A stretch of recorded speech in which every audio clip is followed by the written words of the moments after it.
So we're doing the Great Loop, but we're doing it our way. There is more than one way to do the Great Loop, and there is no right way, despite what some people try to say. I'm staying on the path that I've chosen, straight up. Come my way, and I'll see you at the top. 'Cause something's gonna happen in this story, and I can feel it coming, like the rising of the sun. Okay, so there has been a lot of attention lately on the Great Loop. Of course, lots of us are doing it, but there's been a lot of record breakers recently who have gotten a lot of attention. And we've gotten a lot of questions about the Great Loop as a result. Yeah, it's like, is what they're doing, is that count as the Great Loop? Is that the way that people should be doing it, with going for speed records? What actually counts as officially doing the Great Loop? Is there more than one way to do it? Well, we're not authorities on the matter. Yes, we are. No, we're not. Sure we are. We're authorities on our life. Exactly. We're not Our the way of authorities. doing it. All I can tell you is we're doing our loop our way, which is slooping. And we did a whole video on the art of slooping, which is slow looping. We're 8 years into our Great Loop. We've only done maybe about 30% of it. We did get waylaid by the pandemic for a few years, but we're doing it very slow. We're doing it in a non-traditional way. And a lot of people do this in non-traditional ways. Now, first of all, the official Great Loop. Yeah, what is the Great Loop? So the authorities is the American Great Loop Cruisers Association over at greatloop.org.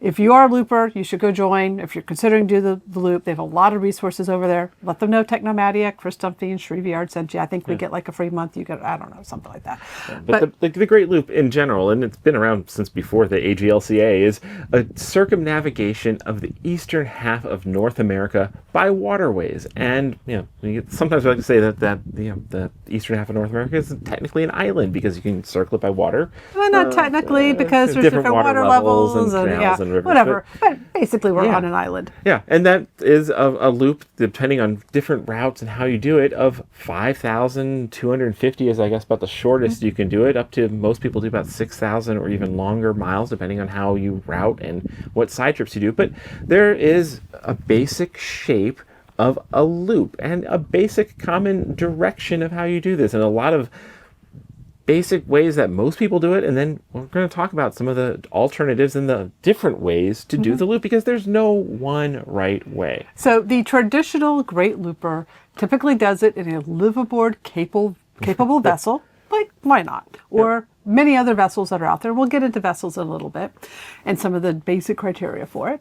And they're going around the loop in a counterclockwise method. And they're doing it roughly in a year, following the season. So you're in Florida for winter, you're in Canada for summer, you're not there in Florida for hurricane season. Yes. That's the general point, Yes. is you're in constant motion. And you're not in Canada for winter. You're not where it's cold. You're in basically the optimal seasons. weather for each quadrant of the loop that you're in throughout the seasons. That is the traditional Great Loop. That's what the majority of loopers will do every single year. And there's typically about 150 to 200 folks who complete the loop each year. That is less people than who climb Mount Everest. So it is relatively rare for someone to do the loop, even though we see it all the time. Yes, and then of course people end up taking years to do it. But beyond this basic formula, there's a lot of different options when it comes to doing the loop, and so we're going to talk about them, and then it'll help you understand why there is also the traditional formula that draws people in. So the first is the direction. So why is everyone doing it counterclockwise? Why are some of them doing it clockwise? Well, there is some who do. Some who do, but the basic thing, and the reason some people say that there's a wrong way and a right way, is when you're doing the loop counterclockwise, you have the rivers and the currents tend to be with you. So it's basically downhill the whole way. You have the locks do the heavy lifting to raise you up, and then rivers bring you downhill. And so it saves you a ton of fuel and time, and it also aligns very nicely with keeping you aligned with the season. So counterclockwise becomes the very common formula, because why waste fuel fighting current when you can go the right way, unless you just want to be different. And then so some people, as a challenge, do the loop clockwise. It can be done. So there is an individual right now, a young gentleman by the name of Peter Frank, who is doing it backwards in a canoe in period appropriate clothing that he made himself. All manual powered. Yes. Definitely not a traditional looper. And that makes this challenge extra amazing is he's intentionally set out to fight the current and to fight these major rivers, to have to row upstream on the Mississippi. He's not wasting fuel. He's not wasting He's any not fuel. wasting. But so that is the main reason why people go counterclockwise, is just to line up with the to go downhill. And there's some people now, the other big constraint, the one thing that kind of defines the loop, one of the few pinch holes that you have no alternatives around, is a train bridge, a fixed train bridge in Chicago on the Chicago Sanitary Canal that is 19 feet 6 inches tall. So some people who cannot find a way to get under that bridge, they challenge themselves to doing a U-shaped almost loop, where they basically go almost to Chicago and go all the way around and do the loop, but just don't connect because they can't get under that bridge. Mm-hmm. So other than that, people tend to do it counterclockwise. Okay. All right. And then there's timing. The traditional looper, like we talked about, typically does it in a year following the seasons. Winter in Florida, spring in the Chesapeake, summer in Canada, and fall going through the fall colors of the Tennessee River. So you're always got perfect weather. It's and a lot of these great folks formula. Doing it about a year. They set out for a year adventure. Maybe they're taking a gap year, post-retirement. Mm-hmm. They usually have a home they've still kept to go back to. Maybe they bought the boat for a year. Yes. Now, becoming more popular is doing the loop in segments. And so this is folks who don't necessarily have an entire year to dedicate to the loop.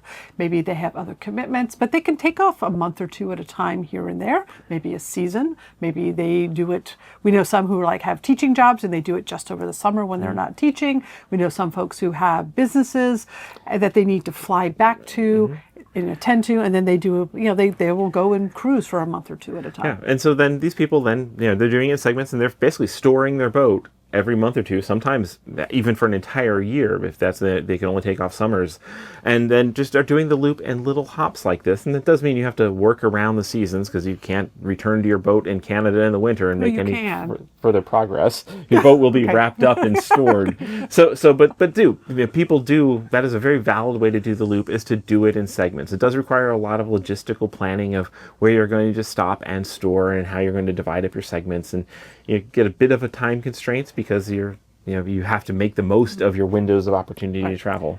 Okay, and then there's sloopers. That's us. What kind of segments? Because we are not typically cruising in the winters anymore now that we're moving northward and kind of storing and going off for a few months in the RV life.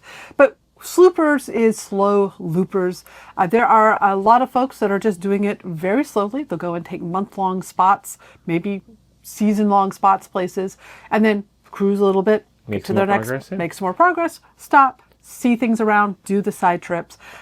So you're having more time to immerse yourself in the places that you visit. Mm-hmm. And then the more extreme, and this has gotten a lot of attention lately, is the people who are the exact inverse of sloopers, where we have no time constraint, no time schedules. These are people who are doing speed runs, where they're trying to get around the loop as fast as possible, so potentially aiming to set new records for their type of boat. The cannonball run of the Great Loop. Yes, and there's some people, they get up in arms. They're like, oh, you're missing out on all the adventure of the loop, and you're not doing it right. You're not stopping to smell the roses or see the towns or anything. But it is also a valid way. We've seen people who are who are like serious boat people who are like, I just want to do this adventure. I can take 1 month off and I'm going to rush through and do it. Yep. And so the Ageless Wanderer, 71-year-old Robert, just completed the loop on a John boat, very small boat. He's got lots of experience with John boating, and he broke what was prior the record of 19 hours and something. 19 days. Yeah. 19 days, not 19 hours. Yes. 19 days and something. He broke it, but not before another team had broken the record. They were both kind of set out at the same time. This other group aboard a cruising cabin boat. Cruiser, 4 people. 4 people. So they go in shifts 24/7. Yeah, they basically, and they broke it like in 12 days and 6 hours or something like that. Yeah, so that is, I guess, what is physically possible with a fast boat, and they're still paying attention to the no-wake zones and there's the speed limits and have to get through all the locks. But if you really want to go for speed, that is the way to do it. Basically, your only stops are fuel stops. Lunch stops, things like that. I mean, I think Robert literally had people handing him underwear and food on the way. Yes, I mean, so speedrunners, it's still a valid way to do the loop. Again, that is very non-traditional, but a couple people every year set out to do a challenge run like that and aiming for speed. So cool. We got everything from the traditional to the sloopers to the speedrunners. We're all out here having our own adventure. And we all have our own stories to tell. All right, then the vessel types. So Chris mentioned the Chicago Bridge. The 19 foot 6 inches is kind of the dimension that you need. If you're going to do the loop and not do a U, you need to be able to fit under that fixed bridge. That does mean that you need to have a vessel that you can get everything on top down to under that dimension. So our boat, we shopped for that. We actually shopped for doing the Western area, which we'll talk about some of the alternates. That means sailboats. It is possible to do it in a sailboat, but you're going to have to demast. Right. And so again, so that's the typical type of the typical traditional loop boat, just because of the constraints, ends up being a small trawler, usually between 35 and 50 feet, without a big mast on it that can get under the is comfortable enough to live on for a year, but not too big, and that's the formula. But people do it in all sorts of other boats. So there's no requirements for draft, beam, length, things like that. It is the height, and that does define the type of vessel that you're on from there. Yeah. The draft does limit some of the potential routes you can take, and we'll talk about that. But if you just want to do the loop, pretty much any length and width and draft can technically do it. Your draft, if you're more than 6 feet, you're really getting kind of dicey, but can technically do it. But the height, there is no alternative for the height. So sailboats, but a lot of sailboats, there's sailboats. Well, okay, yeah. There's without modifying your boat. So sailboats, a lot of people do the loop with sailboats because they're actually super fuel efficient, but they have to take their mast down. Sometimes they'll take their mast down in like Albany, New York, and ship their mast or strap it to the top of their boat and put it back up when they get to Mobile, Alabama. Just to bypass needing to have it. Which just means you're like in this wonderful Great Lakes area where sailing is great, but you're not going to be able to sail up there. So there are constraints on. But it is possible in a sailboat, and many people do it in a sailboat every single year. Yes. Some folks are doing trailerable boats. So these, a boat like ours, getting it on a trailer and getting it moved by land is wide load, special permits, and special trucks. Not going to do it. Not practical. But if you get a trailerable boat, much smaller, some people will do that, and they'll just take it out of the water and take it to their next stop.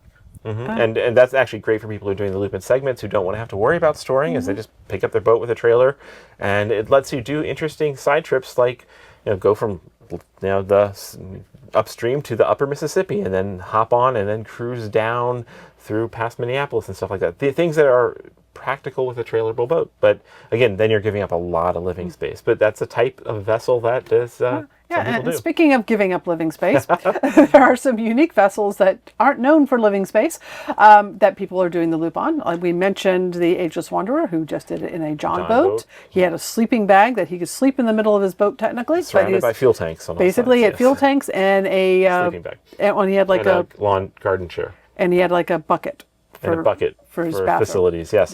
But so you can do it in a John boat. Peter Frank is doing it in a canoe. Absolutely amazing. He's like the king of badass awesomeness. Personal watercraft like jet skis. There's currently a solo female adventurer. I think she's Solo Ventures, who is doing it on a jet ski right now, about to finish up. A little wave runner type thing, I think.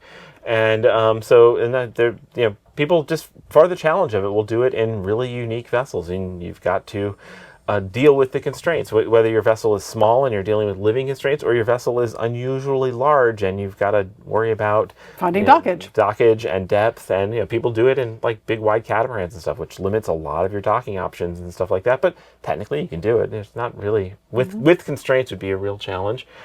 Just get under that bridge in Chicago. Right. So you don't have to do it on a live-aboard vessel like ours. But if you're going to be on a boat for a long time, it's a lot more comfortable to have your own bathroom and a bed and a kitchen and a shower.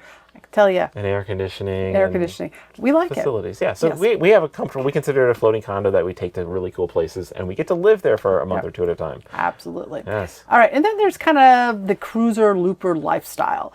And that's, the one and done folks, a lot of them will buy their boat, they'll get used to it, maybe cruise around locally for a little bit, and then they do their loop and then they sell it. And if you're looking to do a loop, buy a boat that's already done the loop. It's kind of, it's a boat that's proven itself and has likely had a lot of upgrades and maintenance done to get through this. But that seems to be a very common thing. A lot of people, this is their dream adventure. They do it and they don't want to be long-term boaters and cruisers, and their boat's up for sale. Usually, oftentimes before they finish the loop, they're starting to advertise that, hey, I'm finishing in October and this is for sale. And then someone buys it and and does it again. Because you already know that they've kept up with the oil. They know that everything's running. Yes. It hasn't sat at a dock for 3 years. Or our 10 boat, years or or whatever, forever, yes. like a lot of boats have. So you're getting a boat that maybe you just need to put some finishing touches on it of your own, and then you go off on your loop. And that is a great way to go. You get your gold burgee. The Great Loop Society Association will give you a gold burgee when you buy a gold burgee. You have to buy it. You have the right to buy a gold burgee when you have completed the loop once. Now, there's other people who are looper lifestylers who they don't want a gold burgee. They want a platinum burgee. And you get that when you've done the loop more than once. And some of these people do it every single year. They just follow the seasons. Continually looping, finding new stops along the way, because I can guarantee you, if you're doing the loop on a 1 year cycle, you're going to miss a lot of stuff. So you go back and pick up stuff. Just keep doing it over and over again. And whether you do it every year or every 2 years, or every 3 years, so some people have just kind of made the loop their lifestyle, and that is a great way to do it. And you become quite proficient, quite the expert. You know the places, you know your favorites, and you also are out there seeking new things. But if you are trying to follow that annual cycle, you are also spending a lot of days as travel days. You don't really get to enjoy one of our favorite things is monthly stops or long stops. You can have them, but you might have to do a really quick hop. Like maybe you've done the Chesapeake multiple times. You can just bypass it. You can go through the Chesapeake in 2 or 3 days if you're... or go around. You can skip the Georgia coastline. A lot of people, they've done it once. They don't want to go through all the shallows and the twisty things. So they go on the outside. They go on the outside and just skip that whole portion. So that's things that people who have already done the loop once can make choices to do. And then there's lifestyle cruisers, which is more what we consider ourselves is we're really long-term cruisers who are just generally following the loop. We just happen to be going that way. Yeah. So we enjoy living on our boat, cruising on our boat, and then we'll eventually maybe one day sort of cross our wake back in Punta Gorda, Florida, where we started. And it might be 3 decades from now. There's so much to see, and we're not tied to a schedule. We're not out with that gold burgee as our goal. If we get one eventually, cool. But we're having amazing adventures along the way. Yes, absolutely. And no matter which of these combinations of looper goals you have, or however you pursue it, the one thing we all have in common is we are out here doing it, and we all will have our unique stories to tell, and they're all awesome. So there is no right or wrong way to do it. And in fact, there's lots of ways to go off the loop. Yeah, there is particular. I mean, there's certain places that everybody has to go past. You have to go through that bridge in Chicago. You have to go down part of the Mississippi past St. Louis. You have to go up. Actually, no, you don't even have to go up the Hudson River. There's technically a certain pinch points that you have to go, but other than that, there's actually a lot of interesting options. And we're just going to describe kind of quickly some of the different alternatives and the decision points people make. The most typical way people make is they go up the Hudson River to the Erie Canal just part way, take the Oswego Canal into Lake Ontario, cross over, and then go through the Trent Severn Canal through beautiful, beautiful parts of Canada. So we've heard. It's supposed to be the most scenic part of the loop in cruising, and then out into Georgian Bay and in Lake Huron, and then down through Lake Michigan and down to Chicago. So that is the kind of the classic standard loop route, is to do that little combination of canals and spend time in Canada. But some people, for either legal reasons or they don't want to holster their guns or stuff like that, or they don't want to give up their alcohol stores. Some people just do not want to cross into Canada. So it is possible to do the loop and skip Canada entirely if you have a boat that can get through the Western Erie Canal and take the Erie Canal all the way to Buffalo, New York. And that one has a fixed bridge, 15 feet 6 inches. So, Yeah, so you will need to be shopping for a much shorter boat than to get through Chicago. And that is one reason we selected our boat, is we can get under We that. can technically get under that, particularly if we take our radar off and stuff like that. So the western area is also supposed to be beautiful cruising grounds and is a really kind of a lesser done trip. And then you get to cruise the entire Great Lakes and up the past Detroit and the Detroit River and just follow the U.S. side of the Great Lakes all the way through. So that is an option if you don't want to do Canada. And some people, as their second loop, they'll do this. I did Canada once, now I'm going to do the U.S. side. Yeah, and just to be clear, we got it because we don't want to go to Canada. We absolutely want to go to Canada. We always want to do all the side trips. We want all the options for all the side trips. That's why we got our boat. There is another option, because the Trent Severn Canal is very tough for boats with a deep draft. If you're more than 5 feet, you will rip the bottom of your boat off. Even if you're much more than 4 feet, it gets a little dicey. So boats that are bigger can't do the Trent Severn canals, but they can still get through most of the loop. They just instead will take the Welland Canal. Welland Canal? I don't know. It's whatever bypasses Niagara Falls. So they'll go through Lake Erie and on Lake Ontario, and then take the Welland Canal with all the big ships up into Lake Erie, and then do the lake route and skip the canal that cuts across there. So that is also an option that for people who do that. And There's the Lake Champlain route. yes, then another route is, this one's much more rarely done, is skip the Erie Canal entirely, go up the Hudson River, take the Champlain Canal to Lake Champlain, and then take the canal that goes down basically to Montreal. And a lot of people actually this year did it because the Erie Canal opened so much later this season, and a lot of people were bunched up, so some chose to do this route. Yeah, so that dumps you into the St. Lawrence River near Montreal, and then if you don't want to then fight the current upstream up the St. Lawrence River to get to Lake Ontario, there's also another canal, the Rideau Canal,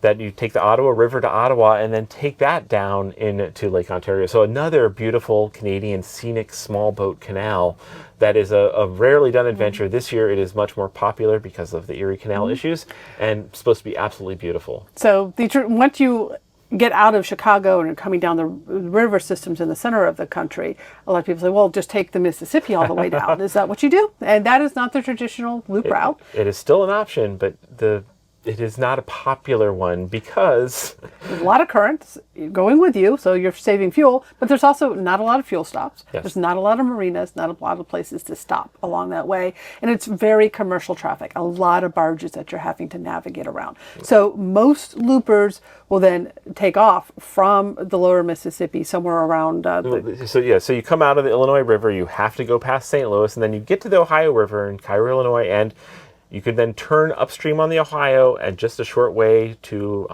Paducah, Kentucky, and then enter the the Tennessee River and the Cumberland River, and then do the Tenn-Tom waterways, which are protected by locks. It's much more suitable for smaller boats, a lot of marine facilities, a lot of great anchorages.